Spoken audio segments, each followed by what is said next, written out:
আসসালামু আলাইকুম ওরহমতুল্লাহ নাহমাদুহু ওয়া নুসাল্লি আলা রাসূলিহিল কারীম আম্মা বাদ।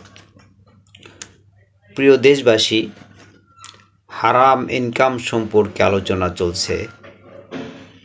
আজকে আলোচনা করব হারাম ইনকামের দ্বিতীয় প্রকার সুদ।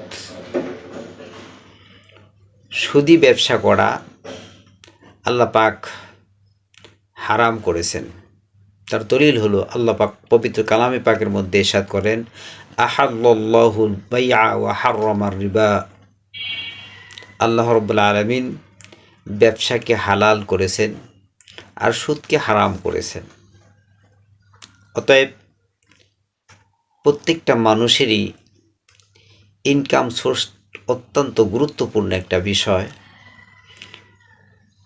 যেই বিষয়ের প্রতি আমাদের সকল আমল ইবাদত কবুল হওয়ার শর্ত রয়েছে।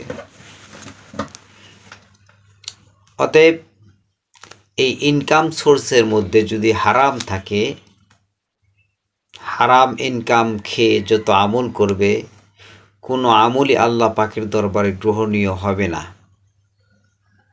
তাই সুদি ব্যবসা করা হারাম। অতএব সুদকে ছেড়ে দিতে হবে। কেননা আল্লাহ রাব্বুল আলামিন পবিত্র কালামে পাকের সূরা বাকারার 278 নম্বর আয়াতে আল্লাহ পাক ইরশাদ করেন, ইয়া আইয়ুহাল্লাযীনা আমানুত্তাকুল্লাহ, হে ঈমানদারগণ, আল্লাহ পাককে ভয় করো। ওয়াযারু মা বাকিয়া মিনার রিবা, এবং সুদকে ছেড়ে দাও। ইন কুনতুম মুমিনিন, যদি তোমরা মুমিন হয়ে থাকো।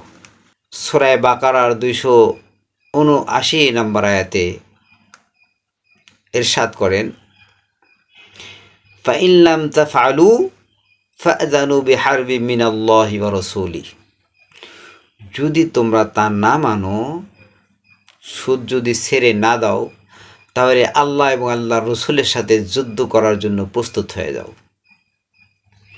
তাহলে কত বড় সতর্কবাণী, কত বড় ধুমকি আল্লাহ পাকের তরফ থেকে দিয়েছেন। এই আয়াতটা জানার পরেও, শোনার পরেও কোনো মুমিন সুদি ব্যবসার সঙ্গে জড়িত থাকতে পারে না। সুদি ব্যবসার অনেক ভয়াবহতা রয়েছে।